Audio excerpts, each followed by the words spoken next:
The absence of Russia in peace talks indicates that the West is still disconnected from reality. As Ukraine's forces face repeated setbacks on the battlefield, the possibility of a peace deal with Russia has resurfaced. Major General Vadim Skibitsky, the deputy head of Ukraine's HUR military intelligence agency, reported.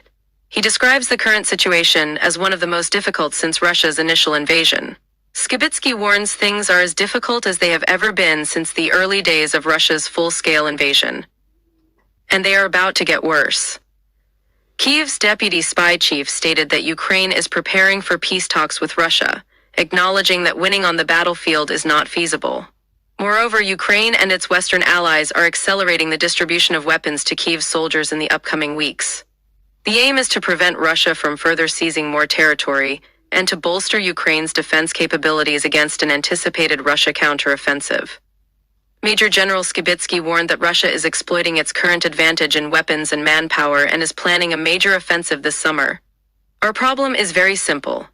We have no weapons, he said. He continued to paint a rather bleak picture of Ukraine's battlefield situation, particularly expressing concern for Chasiv Yar, a town strategically positioned on high ground near Bakhmut, which Russia could soon seize. If Russia captures Chasiv Yar, it would pave the way for further advances through other towns and cities in the Donetsk region. Skibitsky stated that it's likely only a matter of time until Chasiv Yar falls, though he added, "Not today or tomorrow, of course, but it all depends on our reserves and supplies," warning that Russia's army is no longer the disorganized force that Ukraine successfully repelled in the early stages of the war. He went on to underline the evolving and more formidable nature of the Russian military.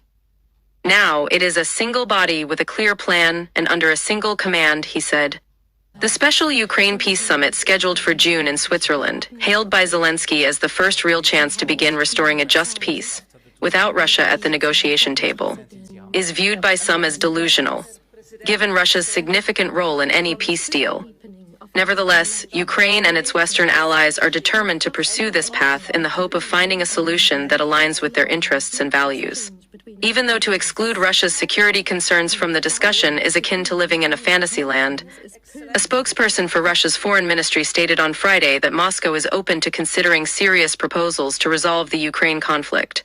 However, any resolution must address the Kremlin's security concerns, including Ukraine's commitment to remain militarily neutral in the future.